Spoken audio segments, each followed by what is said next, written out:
안녕하세요. 지메입니다. 오늘 할 내용은 경매 물건 분석 주거 게시판에 있는 경매에서 인수사항이란 글에 대해서 보도록 하겠습니다.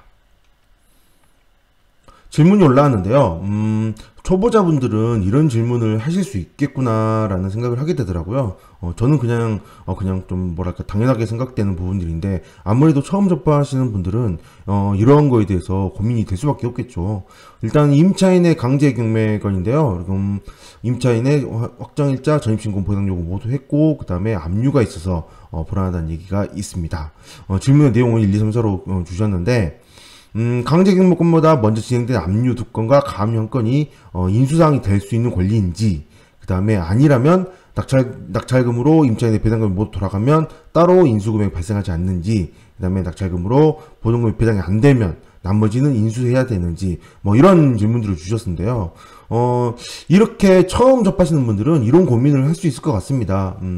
이렇게 어려운 부분이 아닌데도 불구하고 당연히 처음 접하시는 분 입장에서는 이런 생각을 충분히 할 수 있기 때문에 이런 거에 대해 좀 설명을 좀 해보려고 하는데요.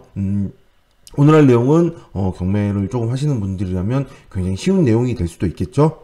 먼저 기본 지식부터 알아야 되는데요. 경매는 일반 매매와 다르게 원시취득입니다. 일반 매매는 승계취득이라고 하는 거죠. 즉 승계취득이라는 거는 그 전에 있는 권리를 그대로 이어받는 걸 승계취득이라고 하고요. 그 다음에 원시취득은 예를 들어 보존등기, 건물을 제일 처음에 건축을 하고 그 다음에 등기부를 제일 처음에 만들면 깨끗한 상태에서 제일 처음에 만들잖아요. 그걸 갖다가 원시취득이라고 합니다. 쉽게 그냥 저는 원시인이라고 생각을 하시면 조금 좀 쉽게 이해할 수 있지 않을까, 그렇게 생각을 하시면 되고요. 어쨌든 한마디로 깨끗한 상태에서 취득하는 거를 원시취득이라고 하는데, 등기부상에 가압류가 1000개가 있든 근저당이 1만 개가 있다고 하더라도 낙찰자는 이 모든 것들을 전부 다 말소시키는 뜻으로 이렇게 쉽게 해석을 해도 된답니다. 왜냐하면 원시취득이니까요.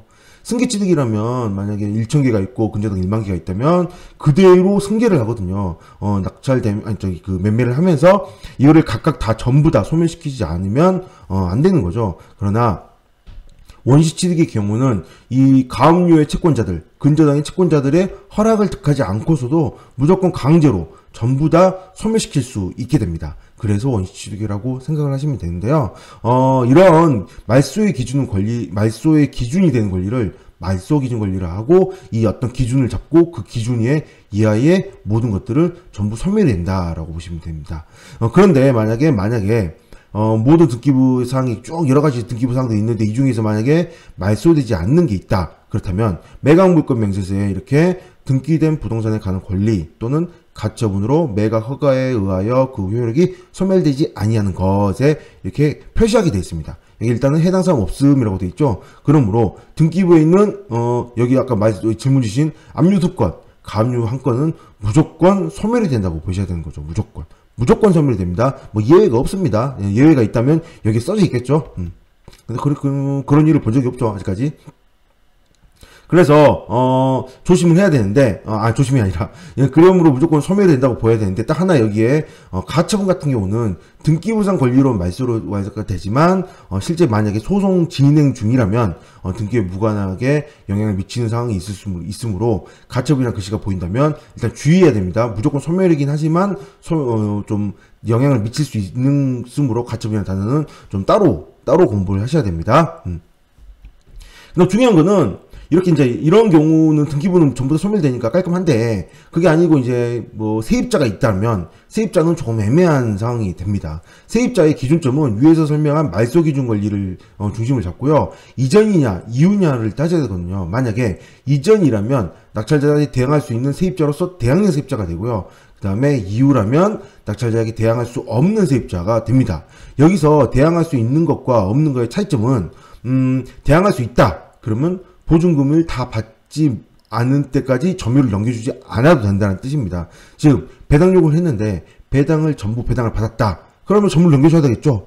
근데 배당을 요구를 했는데 배당을 만약에 이 물건은 7,500만 원인데요. 7,499만 9,900원이 배당이 됐는데 나머지 100원이 배당이 안 됐다. 예를 들어. 그러면 뭐예요?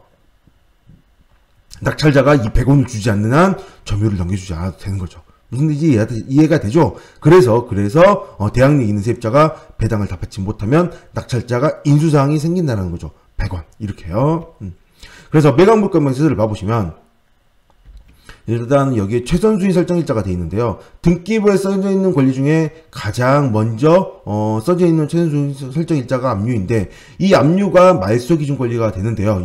이 물건에서 말소 기준 등기가 되는데, 무조건 최선 수익 설정 일자에 써 있다고 해서 무조건 말소 기준 등기가 되는 건 아니므로 주의를 하셔야 됩니다. 일단 이 물건에 있어서는 압류가 말소 기준 권리가 됩니다. 그래서 이 압류의 말소 기준 권리가 2014년 11월 4일이고, 그 다음에 세입자가 2013년 2월 25일이므로 빠르죠. 세입자가 빠르므로 이 세입자는 대항력이 있는 세입자가 됩니다. 자, 이렇게 대항력이 있는 세입자가 된다면 당연히 뭘 생각해 봐야 돼요?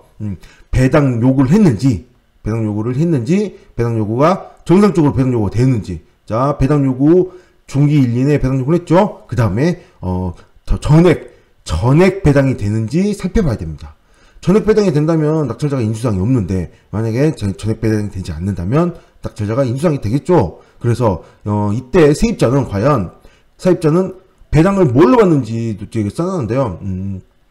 세입자들끼리 모아놓고도 결국은 배당 순서를 따져야 되는데, 이 세입자의 배당 순서는 전입신고가 아니라 확정일자가 됩니다. 확정일자가 되는 거죠. 이 확정일자를 기준으로 배당을 받게 됩니다. 만약 확정일자가 없다, 그럼 배당을 못 받습니다. 전혀. 아무리 빨라도. 그럼 전액 인수가 되겠죠. 그러나 만약에 확정일자가 이렇게 들어가 있다면 배당 순서에 따라서 이 날짜를 기준으로 배당을 하게 됩니다. 이 확정일자는 전입신고가 유효한 상태에서만 확정일자도 같이 유효합니다.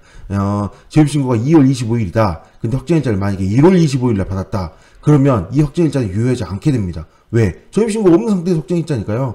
그러면 이 확정일자는 언제 유효가 되냐?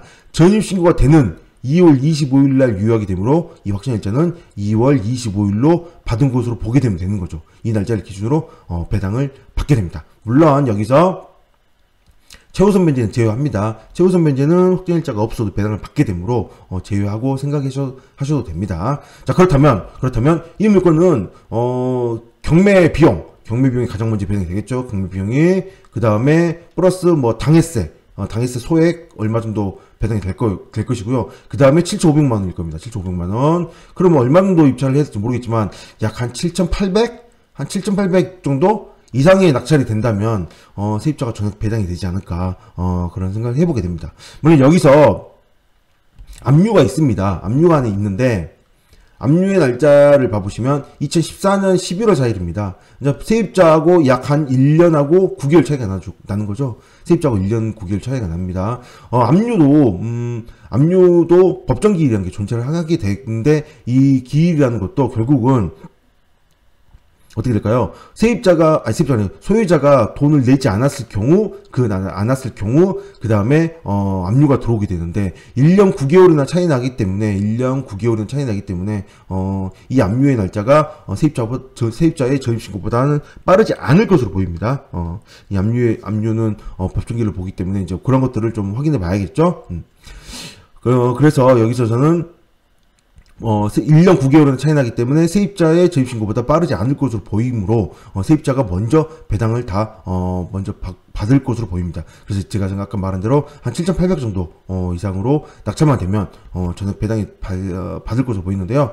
이렇게 일단 이런 것들을 아까 위에 질문이 있던 것들을 이제 어느 정도 설명이 됐으므로 답을 해보면, 압류는 수십 개, 수백 개가 있어도 전부 말소 사항이고 등기부상에 해당 사항 없음으로 표시가 되어 있으므로 문제가 없다라는 걸 표시를 했고요. 그 다음에 인수상에 대해서는 낙찰 가격에 따라서 인수상이 있을 수도 있고 없을 수도 있게 됩니다. 자, 이겠죠. 7,800만 원 정도 7,800만 원 이상의 낙찰이 된다면 인수상이 없을 것이고요. 만약에 이 이하로 낙찰이 된다면 인수상이 발생을 하게 될 것입니다. 그래서 얼마가 인수사가 될지는 당연히 낙찰 금액에 따라서 바뀌겠죠. 그래서 이 금액은 얼마 인수상인지는 이 진행 중인 상태에서는 알 수 없습니다. 그 다음에 다른 문제가 없는 평이한 물건이므로 시세 조사만 잘해서 입찰하면 되는 물건이죠.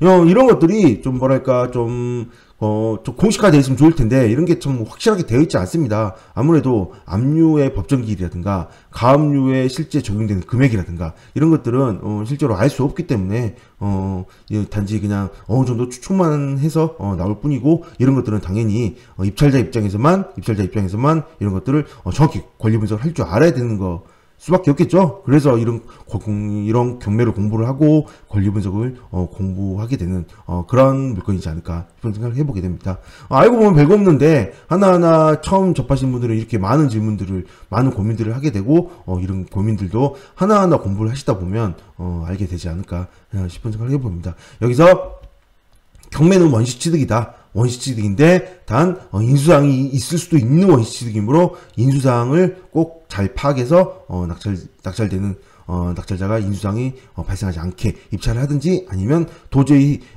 낙찰 금액 플러스 인수사항 금액이 내가 원하는 금액보다 넘어간다. 그러면 당연히 입찰하면 안 되겠죠. 이런 것들을 잘 파악을 하는 게 경매에서 권리 분석이지 않을까 싶은 생각을 해봅니다. 네, 오늘 여기까지 하겠습니다. 감사합니다.